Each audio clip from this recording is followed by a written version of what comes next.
আমিনুল ইসলাম বুলবুলের ভাগ্যবরণ করতে হচ্ছে Sri Lanka cricket board সভাপতি শাম্মী ডিসিলভাকে। বাংলাদেশের পর আবারও অস্থিরতা দেখা দিয়েছে লঙ্কান বোর্ডে। মূলত গেল টি-20 বিশ্বকাপে ঘরের মাঠে সেমিফাইনাল খেলতে না পারায় অখুশি লঙ্কান সরকার, যে কারণে বড় ধরনের পরিবর্তন আসতে যাচ্ছে এসএলসিতে।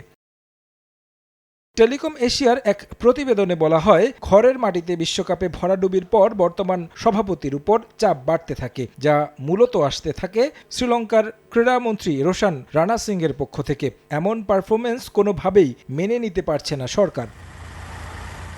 এর আগেও রানাসিংহে ক্ষমতা গ্রহণের পর শাম্মী ডিসিলভাকে সরিয়ে একটি অন্তর্বর্তী কমিটি গঠন করেন, যার ফলশ্রুতিতে সরকারের হস্তক্ষেপের অভিযোগ এনে আইসিসির পক্ষ থেকে নিষেধাজ্ঞা দেওয়া হয় লঙ্কান বোর্ডের উপর। পরবর্তীতে তাৎক্ষণিক সেই সিদ্ধান্ত থেকে ফিরে এসে আবারও শাম্মী সিলভাকে সভাপতি হিসেবে পুনর্বহাল করা হয়।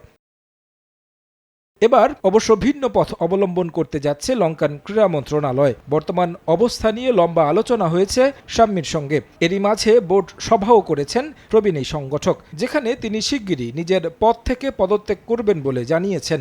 একই অবস্থা হতে পারে বাকি পরিচালকদেরও, তার সঙ্গে পদত্যাগ করতে যাচ্ছেন বাকিরা, যার ফলে সরকারের পক্ষ থেকে কোনো ধরনের চাপ দেওয়ার প্রশ্ন আসবে না। এরই মধ্যে ক্রীড়া মন্ত্রণালয় একটি অ্যাডহক কমিটি গঠনের পরিকল্পনা হাতে নিয়ে রেখেছে, যেখানে শীর্ষ পদ পাওয়ার দৌড়ে সবার মাঝে এগিয়ে এরান বিক্রমারত্নে, যিনি ছিলেন সাবেক ক্রীড়াবিদ এবং বর্তমানে রাজনীতিবিদ।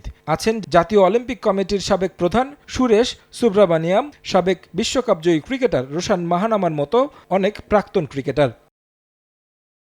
নতুন নির্বাচন আয়োজন হওয়া পর্যন্ত এই কমিটি দায়িত্ব পালন করবে। মূলত এসএলসির দুরবস্থা নিয়ে স্পিন কিংবদন্তি মুত্তিয়া মুরলীধরনের আইনি পদক্ষেপ নেয়ার পর সংস্কারের এই কার্যক্রম জোরালো হয়। নতুন নির্বাচনের মাধ্যমে লঙ্কান ক্রিকেট সঠিক দিক নির্দেশনা পাবে বলে মনে করেন সংশ্লিষ্টরা। তারেক হাসান শিমুল, সময় সংবাদ।